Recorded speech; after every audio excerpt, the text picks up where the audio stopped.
sometimes we don't really forgive people, but we take on an image. We take on a mindset that I just don't care no more. Can I help the males out for a second? You get burned by a woman. You get burned by somebody, and now you take on, I'm talking to Jereme Sykes, I'm the man now.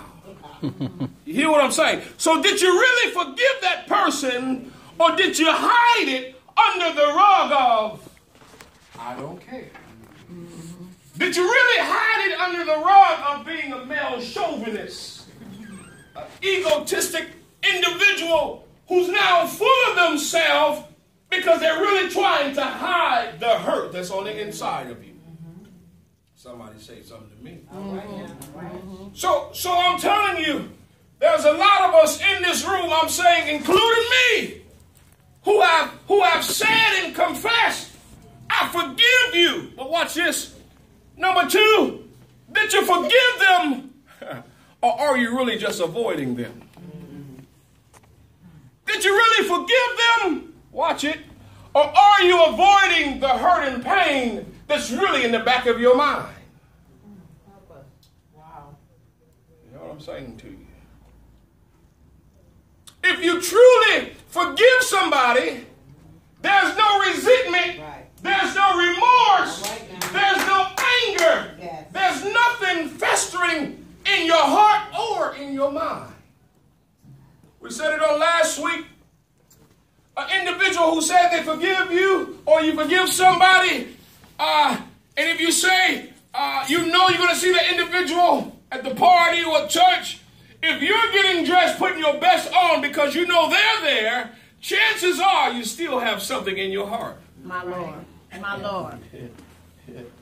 Do you climb up when you see that individual? Do you shell up when you see that individual? Or are you telling yourself, I'm good? There's a psychological damage that unforgiveness have done to you. And you're running from it because you're afraid to face the hurt. Or that day, that person done something to you, and now you don't know how to get over it. Help us tonight. Y'all talk to me here. So, watch this. You have not forgiven. Watch it, please look at me. You have not forgiven the person who hurt you 20 years ago, 10 years ago, 5 years ago. But now the people in your inner circle are paying for it. My Lord. My Lord. Yeah. Stay right there. Thank you, Holy Ghost. The reason that they're paying for it, because sometimes it seems like you're spiritually bipolar. Let me help you. 1 minute, everything's cool, you're happy. But once there's an indicator that something is going wrong, you shell up. Or you're the individual. Somebody say, yeah, Pass. You second guess everybody in your life. Yeah, Pass. Y'all my backyard, Pass. Right. Everything that everybody do around you becomes what if. Right. And never taking it for face value. And the reason that you're sending that defense mechanism before you is because you're still harvesting hurt. My Lord. My Lord. So you got to send something ahead of you just in case this thing get hurt. I'm good. It really don't affect me. So when you are living in unforgiveness, you have really lost the total essence of who you really are. Am I helping anybody?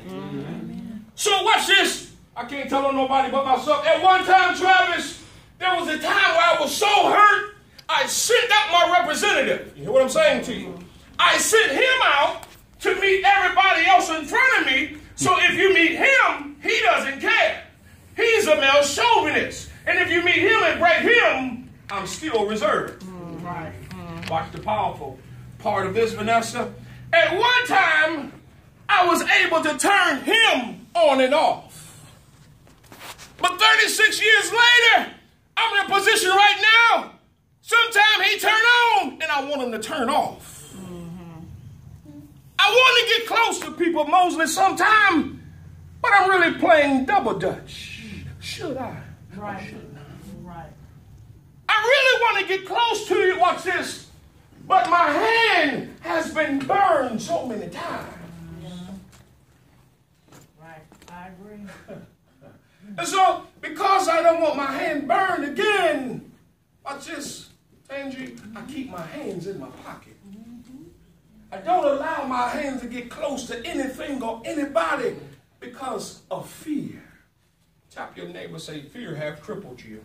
Fear have crippled you. Watch this. There's some people, Mario, who've been hurt because of what their mother or father did or did not do. Your auntie, uncle, somebody crept in that room and did some ungodly things.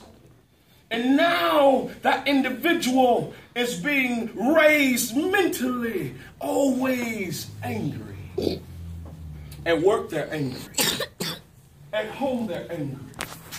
And now they cannot face who they are because they're walking around angry and bitter by what somebody else done to them 20 years ago. The sole point of what I just told you, we're charging our family members with something somebody else done to us. You call yourself a black sheep. A black sheep is one who's being ostracized and cast aside. You're not being cast aside. You're sitting to the side. That's right. That's nice. That's right. You're isolating yourself from your friends and family because you're afraid to get close to anybody else. Help us. Help us. It's not the friends or the family. It's you. So that was my introduction. And I'm telling you, I need to go back for the sake of those who just joined this class. After reading and studying forgiveness, I quickly found out, Latrice, that there's still somebody living in my heart. And that individual is called unforgiveness. I said I forgave a lot of people. Can I tell you, some of what we say is lip service. Just to appear, watch this, just to appear like we're not weak or timid. My Lord. My Lord. But really, we're on the inside crying for help. You know what I'm telling you? Am I talking to anybody? Crying for help. Whatever age you were when that traumatic incident happened to you, can I tell you, it was there that you mentally or emotionally passed away. Some of us have, including myself, have a 16-year-old boy living on the inside of them. Amen. You have a 20-year-old girl still living on the inside of you, and you're 40 plus. You know what I'm saying? So when that incident happens, or you're faced with the same thing that happened to you at the time of the incident, that's the person that comes out. Let's go. Can You I might- say something? No, not yet. 1 second. Let me get this out. You may want to write this down. Wounds can fester into infections if left untreated. That's exactly how unforgiveness works. If you leave a wound open, it will turn into an infection. Or just, if you bump your knee, if you don't treat it right, it may be just a bump or bruise today. But if you don't put no ointment or some type of healing agent on it, when it's around unclean things, it then will become infected. And then the infection, watch this, it can start on your knee, Spread. but end up in your waist. Yep. And if you don't treat it in your waist, it'll go to your stomach. I'm talking about an infection. And all I'm telling you is, one scenario in your life starts off as a small bruise or bump. And because you're not treating it, And you're telling yourself it doesn't matter. Now you're in the place where your whole life is turned upside down because of one incident. Amen. Yeah. Let me help you. You want to hear how I sound? You grew up in a bad home. You grew up where your mother and father abused you or didn't take care of you, wasn't there for you. And you quickly tell yourself, that didn't bother me. That's false. Because it does. I'll give you some psychological tools here. From 0 to 12 develops your whole life. You know what I'm saying to you? And so when you go through those years, if you carry a scar through there, if it left untreated, you will grow up and be the person that hurt you. Amen. Y'all talk back to me. Amen. That's right. Let's go. Go ahead, Vanessa. I wanted to say that I appreciate you saying that today, because all the time when you were saying like, oh, you got to forgive, and in my heart, I have read books of learning how to forgive, letting go and all that, and it wasn't working for me. And in my mind, I just kept saying, okay, the day the person apologized is not the day that the pain go away. The pain was still there, and it's still there right now, and so I feel much better by you saying it, because I was feeling like, man, I'm the only one that don't know how to forgive. Because it was, as long as it still hurt me, it's still going to be in my soul where I'm going to keep talking about it. Keep that. There's some people who are waiting on forgiveness by some people who have already went home to glory. That's true. Forgiveness is not predicated on another individual. Blew your mind, didn't it? Amen. Write that down. Most often, we're waiting on somebody to say, I'm sorry.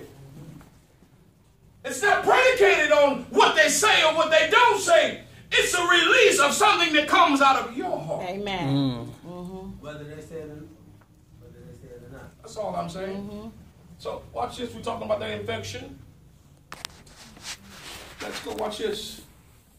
If we keep on picking at an open wound, or allow somebody else to pick at it, it will never heal. That infection in the spiritual realm is welcoming unclean spirits, which infects the wound even more. If something isn't done, the person ends up facing demonic harassment and torture. What am I saying to you? You're playing games with your own mind. Help me. One day you're close to an individual, and the next day you're not. The next day, one day you say, I'm going to get close to a person, and then something demonic in your ear telling you, don't trust them either.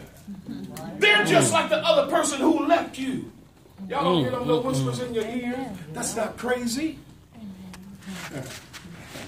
Y'all shake your head. Wow. Don't you trust them. Don't you go to that family house anymore. Don't you trust that family member. They're going to hurt you just like your sister did. That's demonic torture. And can I tell you what's really demonic torture? Talk to your boy here, 36 years old, and I still struggle with trust issues. Can I pause and tell you something? It's time where you have to learn your triggers. And be honest with your triggers. If you know something triggering you, watch out. Stop being macho camacho and begin to share it with your spouse. Hey, Haley. Hey, straight up. And when I walk in the house, don't text and put down that phone. You gonna trigger something in my mind. And the trigger doesn't make me blow up. Watch it. The trigger makes me shut down. Come on now. Yeah. Come on. Because I really want to address it. All right now. I really want to say something, but I'm tired of sounding crazy. Come on. Help me. Hear what I'm saying to you? The trigger is, don't do nothing out of your norm. Because my mind is calculating everything people do. And when you go from A to D, if it's not in order, something is wrong. Right. Help me, somebody.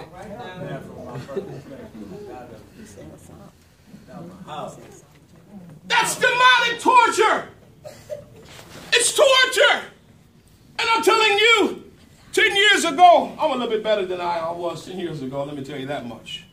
I remember crying, saying, God, please take this from me. I want to trust people, but I just don't know how anymore. So I felt like I was in between a rock and a hard stone. I've been abused because of relationships. I'm trying to protect myself. Now where am I in between all this? All right now. Come on, preacher. I'm crying for help, but I don't really know how to explain myself anymore. I want you to love me, but on the same time, I'm pushing you away from me because you're scaring me. You're getting too close. Is that right? You're getting too close. That's demonic torture. If it's left untreated, you'll be isolated, sitting by yourself on like a bump on a log. Watch this. Thank you, Holy Ghost. Is it a coincidence that you keep meeting people and you keep telling yourself, I don't need friends? Is it a coincidence you keep meeting great people in your life, but you really let nobody get close to you?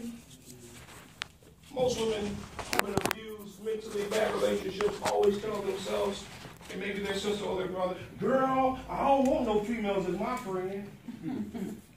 I found out it's because you're mad at the one female for taking your spouse or cheating with him. So now you're mad at every female. Because, watch this, and sometimes, this is my therapy, and sometimes you know you was a person that was doing the cheating and you can't even trust yourself. Oh, Lord, help us. Can I pause right here and tell somebody else something? Sometimes it's not the person abusing you. Sometimes you're the person abusing yourself. And I'm parking right here to tell you there comes a time where you need to forgive yourself. Because you may not have been on the side where somebody cheated on you. You may have been on the side where you were the one doing the cheating. And now it came to the forefront and you feel bad. And you're living in shame. There comes a time where you got to bury that too. My Lord. My Lord. Y'all quiet today. That means y'all listening. Oh, yeah. Watch this. Somebody said amen. Thank you so much. Watch this. It's imperative for us to show mercy at the scene of the crime or after the crime. You know what mercy is? It means that you really deserve something, but you withhold it. That's what mercy is. So some of us need to extend mercy at the scene of the crime or after the crime is done. Watch this. The greatest example of mercy is when Jesus Christ was being crucified on the cross, when the Jews were killing him, and he yelled to his daddy, Father, forgive them. My Lord. My Lord. For they know not What they do. what they do. How many of you can face the other person and say, Father, forgive him? For he really don't know the essence he pulled out of me when he raped me. Father, forgive him who I lay next to every day. He really don't know what he did to me when he cheated on me 20 times. My Lord. My Lord. Hey. And forgiving them means they deserve something, but you're asking God to withhold the thing that they really deserve. Amen. Can you really say that? I'm glad y'all quiet there. That means you're listening. Watch this. You're not forgiving the person for their benefit. but for your own good. Your soul, which is your mind, is what is being held in bondage because of the feelings you allowed yourself to hoard in your heart.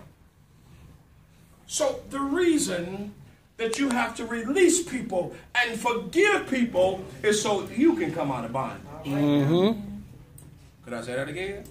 The reason, watch this. Have you ever, somebody did something to you? I'm thinking about somebody again. I don't mean to do it. Somebody ever did something to you, and the only thing you seem to talk about is that person every day? That's bondage. That's bondage. I'm thinking of somebody in my mind. Every time I call her, she always talking about him. I'm saying, hey, I'm tired of hearing that. I could be talking about basketball, and she always segue back to him. I'm saying, hey, that's bondage. Everything always ends up back at him. That's bondage. So I'm going to say this again. The reason that you're releasing that individual of the crime they committed in your life is not for their benefit, but it's for your good. Because if you don't release that person, you're the one walking around in shackles. Go ahead. But you can say you forgive somebody and say you're trying to release it, and you can say, I want to forgive them, but this is my heart. This is Vanessa's heart. And I'd like to know what I'm supposed to do, because in my mind, I'm thinking, what you did to me, I can't wait for you to get paid back. That's what I still think every day. So I can tell you, I forgive you, or I can tell you, I wish I would release you, or something like that, but I can't wait to see you get paid back for what you did to me. Stop right there. It depends on that's who's on the real. pain. I want God to pay him. Vengeance is mine, says the Lord. God, you take care of it. But watch this. How many of us really straight up, Treese? I'm saying me. How many people, James, straight up say God get them, or do we get them? We be on it. I say God. Straight up. Let's go get that payback. I say God. Watch this. You conjure I'm trying to get there. Or you think about some dirt they committed, and you're going to run to tell on that individual. It may not even be in the same category, but you want them to feel some type of pain. Right, I agree. Guilty. So the question is, can I pause and tell you something? Watch this though. It is right there that you begin to block your blessing. Yeah. I'm going to show you Bible. That's what you should say. Watch this. You know why he's laughing? It's because I'm the victim of that. Gotta get him! Yeah. Straight up. That's dangerous. You know what I'm saying? I'll say, I prayed about it. You know, God, I gave it to you. But watch this. I'm taking it back because you're not moving fast. Yep. Amen. Watch this. They're not hurting. I see them smile. I really want them to hurt like I hurt, so I gotta do something malicious. Give it back, God. I'll take this one for you. And then you always with mud in your face. It feels good for a moment. Help us, Pastor. But there's no benefit. I gotta prove it to you. Y'all ready? Watch this. Can I read something to you? And I'll explain it to you. Don't turn there, but just, don't turn there. I'll read it. I'm going to read my sentence, and then I'll explain what the Bible says. Y'all ready? Unforgiveness blocks us from receiving God's forgiveness. Amen. Some of y'all don't believe that, do you? Forgive those, and I'll forgive you. That's what the book says. Amen. And that the Lord's Prayer? Amen. Watch this. And it also puts a wall between us and God. And watch this. And the source of your healing. In Matthew 18, verses 34 and 35, I'm going to sum up the story. I tell it like I feel it. So there was a man who owed somebody $1 million, literally. That's in the text. He owed him $1 million. And the man said, hey, I'm about to put you in the joint. You and your wife. That's true. That's really in the text. And the man said, hey, I don't have the $1 million. And he fell on his face. You know what I'm saying? And he begged for mercy. Y'all got that? And the man said, all right, I'll show you mercy. And he didn't have to pay him. But watch this. In the same instance in the text, Travis, the same man who fell down and begged for mercy, the same man, somebody owed him a couple $1,000. That's the text. He says, hey, with my money, the Bible says he choked him up. And he says, I got to throw you in prison because you owe me $1,000. Wait a minute. That's the same man who just received mercy for owing somebody else $1 million, but now he's choking somebody else up because they owe him a couple $1,000. So the king caught wind of what he was doing, and he said, hey, I showed you mercy, and now you're not going to show the individual mercy? You're going to prison. In bondage. Can I make it plain to you, Tangi? If you don't show the individuals in your life mercy, when it's time for you to be shown mercy. Help me, help me, help me. Hello. When it's time for you to receive mercy. Oh, they deserve to die. They should have never did that to me. Please, God, give them a flat tire. When it's, watch this, all I'm telling you, the same measures you use will be used against you. Back unto you. My Lord. You reap what you sow. So we, watch this, we want all the mercy in the world. But we don't want to show mercy to the individuals in our, watch this, sometimes we're hyperly critical of those who are in our life, but when something happened to us, we minimize the situation. Ouch. That's right. That's right. Deep. Somebody really want to tap your neighbor and say, that's you. That's me. I'm guilty. Watch this. You do it, it's here. They do it. That's true. That's true. Tap your neighbor. Is that right, Haley? That's why she's shaking her. You can tap. It becomes a double standard. All right. Can I tell you something else? While we're walking around with this unforgiveness, watch this. If you study unforgiveness, unforgiveness is another form of hate. My Lord. Help me. Help me. Watch this, though. How many of you ever touched God before? Anybody touch God? Oh, she did? Oh, Lord Jesus. Did you touch him physically? Oh, no. Oh, no, I'm about to say, please check her in right now. She lost it. How many of you have seen God in the physical? In the physical? All right. Most of you, y'all talked to God before? Y'all talked to God, right? And he talked back to you?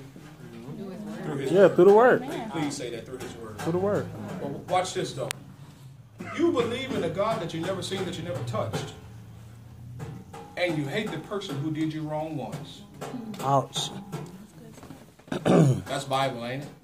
How can you love a God that you never seen and hate your brother who you walk with every single day? That's the word. I'm not telling you that unforgiveness means that you got to continue to allow that person to turn you. But unforgiveness simply means not allowing that individual to hold you in a physical, mental, or spiritual bondage. Let it go. So I'm going to ask this question again. I want to be the first person to raise my hand. If you don't even want to partake in this, I'm cool. How many of you really have something in your heart that you're holding against somebody else, and it's killing you on the inside? I got double hands.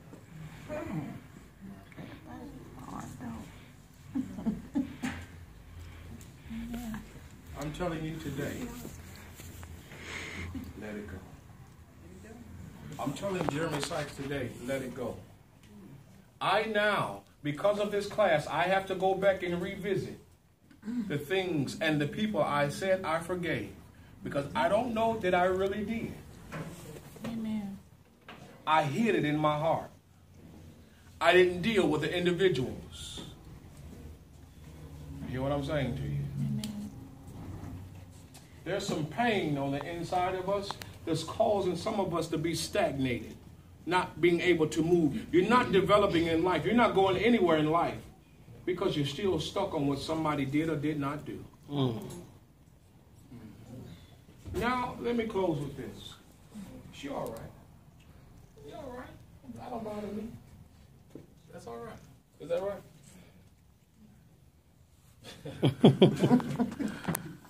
She always just don't fall. Won't have no insurance. We got insurance, not insurance. So I'm telling you today, you gotta let that, you gotta let it go. And most of you probably thinking I'm talking about male-female relationships. No. I now, Jeremy Sykes, have to go back and revisit the issue that I said I forgave my father. Don't pick that up. You hear what I'm saying to you? You now have to go back and revisit the people you said you forgave. Revisit that area for me, please. I'm not saying that you did not, but I'm saying, as I was reading this message last night, it convicted me more than probably anybody in this room. Because I'll stand before you and say there's a part of my life, not the totality of my life, that I'm still in bondage. Because I have not let it go. If you're still crying about the same thing, if the same thing is still torturing you, guess what? You didn't let it go.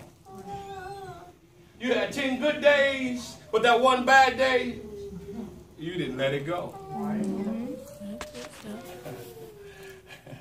Every time you have an argument with an individual, the first thing you bring up or you brought up is what they did to you 10 years ago.